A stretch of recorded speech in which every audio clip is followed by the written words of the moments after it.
Alright, so I am tired today, so the bit is basically just gonna be about me taking this Warframe and flopping her onto the bed, and we're just gonna cuddle all night because I am tired. Also, it's also a bit of an excuse as to why the video will not have a by itself build, especially since, it is the Stug. So I don't really think the Stug can be by itself. So, yeah, we're doing that. Also, sorry about the last video. I didn't know I had the desktop audio off. So let me know how it sounds in this one, and I also mentioned it in the beginning too. So it should be okay. So yeah, let me know how it sounds. I'm going to bed after this, and let's get it on. Alright, malicious, delicious people, welcome to another video. Today's video is going to be really a lot shorter than usual. Essentially, I am going to be showing you all the builds and showing you some demonstrations. And I'm going to be explaining that this is going to be the Stug. And the reason why it's only one build instead of one demonstration instead of two is due to the fact that this weapon kind of sort of doesn't really work without some input. I actually tried it without input and it actually does do pretty well. It's just that with input it's so drastically better. And the fact that for some reason I found out what it was. I actually ended stream because of it early. I'm super tired and I think it's because I stood up all night. I don't even know what I was doing, but I fell asleep at 1:30. And for some reason today, it just didn't sit right with my gut.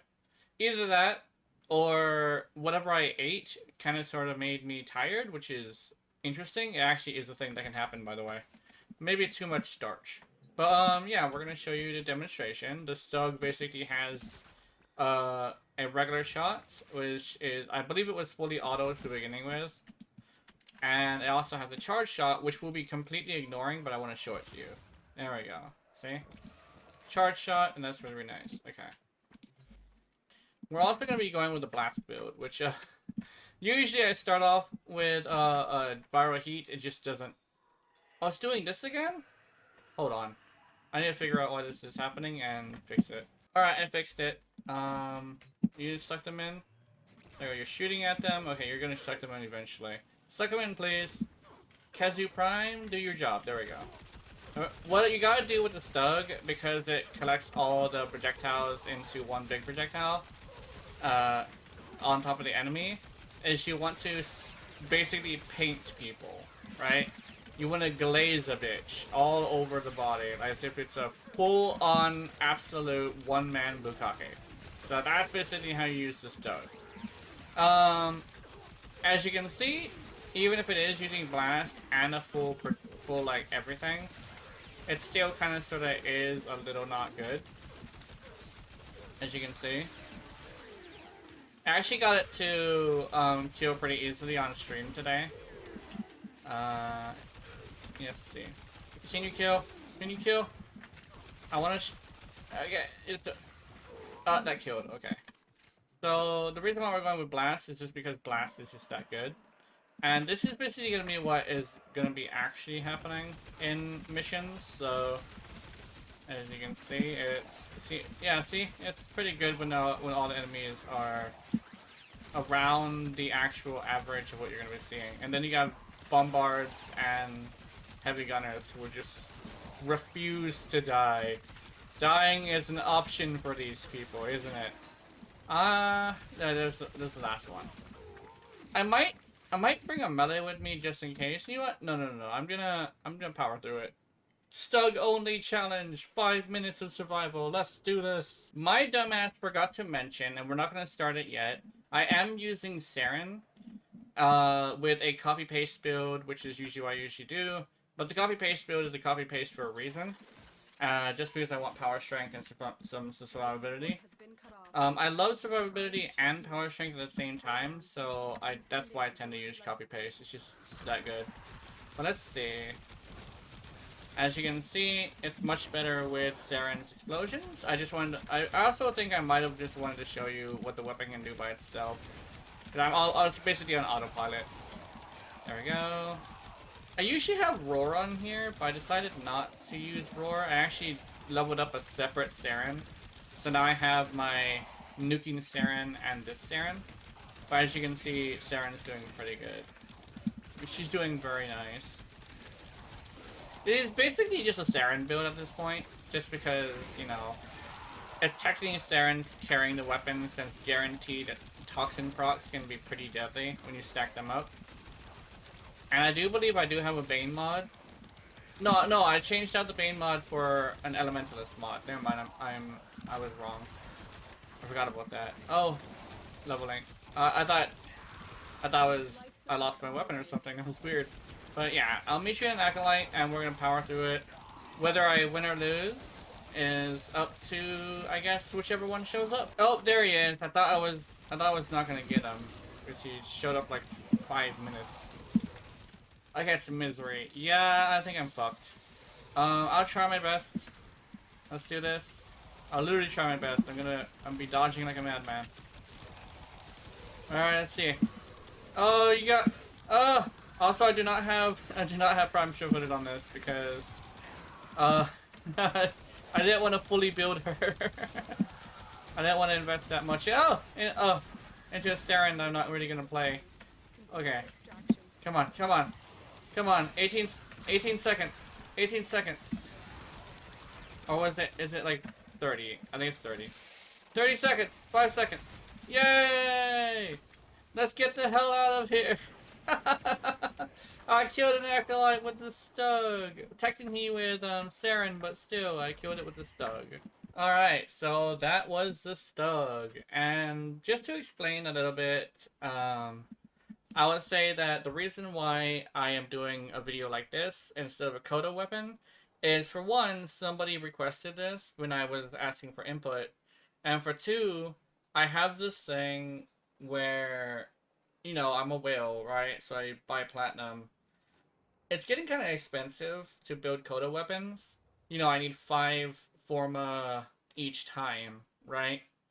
And literally building a weapon fully in 2 Forma, only to have to put another 3, and the fact that a lot of them have been needing the Exodus slot and the Violence adapter, so that's a lot, right? That's an extra 60 because I'm also getting a potato. But it's getting a little bit too expensive, so I'm kind of still at a point where it's like, okay, I need to slow down on the builds before I run out of real life money, right? Especially since, you know, my mom is not home, she's in the mainland. So I have this thing where I have no motivation to cook. Not that I can't cook, it's just I have no motivation to cook. I'd rather just order food because me and mom cook together.